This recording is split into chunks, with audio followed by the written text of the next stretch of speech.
Hey guys, I think this is quite interesting. When you look at Mac O'Grady here, best at the angles, right? So he's pivoting along perfectly on the left ears where he likes to put that his head there.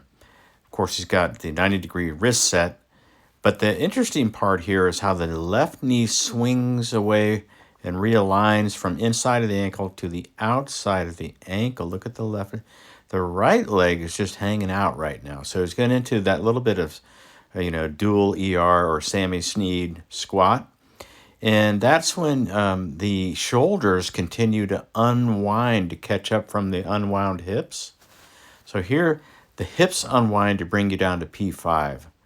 Okay, so the hips square up and the shoulders are kind of settling. Now the shoulders are going to go somewhat a little separate of the hips because they are actually more open than the hips at this stage right here. And so the arm that way gets in front of the hips. Most guys get back here and they start to tilt the left shoulder downward. And that sends it into a little bit of a spiral there, where you start to tilt your hips, too much this way and spine backwards. So there's a separation move that where the unwinding of the shoulders, you can do that as the shoulder sockets are ball and sockets. You just need to be able to have that feeling of just separating your turn of your shoulders from the turn of your hips. Good drill work to do. Here you go, but you can see Mac O'Grady. He doesn't have a rock solid straight arm there. It's still slightly bent. I think partially that's to an accident he had and had surgery on that arm. But yeah, both arms look soft right here at the elbow joints, right? You can see in there pretty clear that there is softness. So I'm going to clear all of this out and get rid of that. And so you guys can just see what's going on here. Now, see how the inside of the right bicep here is sliding up the rib cage?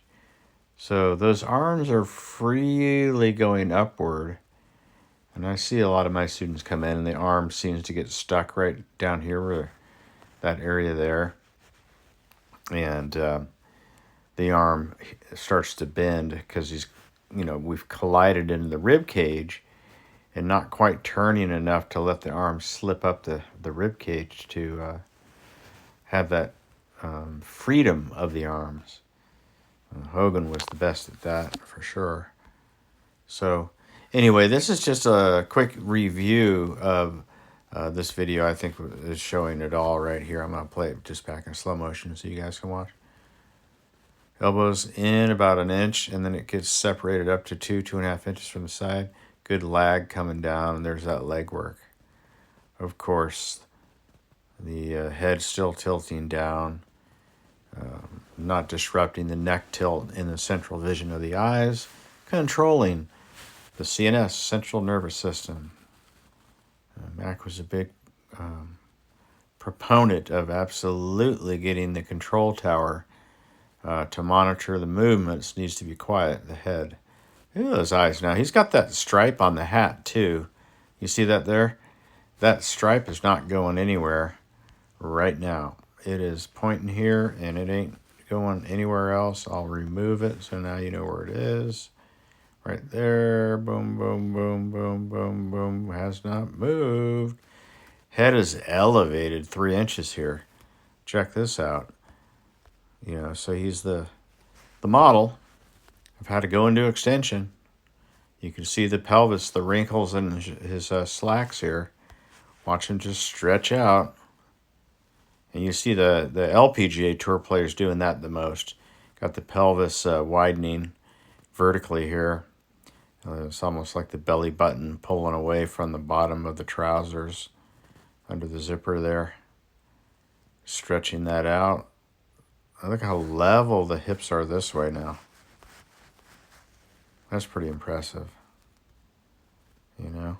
Right now you would say, if the hips were a container of wine, let's say, the wine would be pouring out all down this way, right?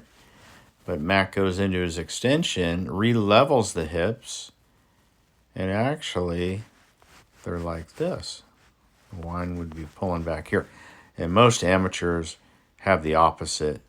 Definitely see a high backside and then dumping the wine out over here with the body angles looking more like that. Right? But not Mac. He's the best of the best. All right, hopefully this clears up a few things for you guys.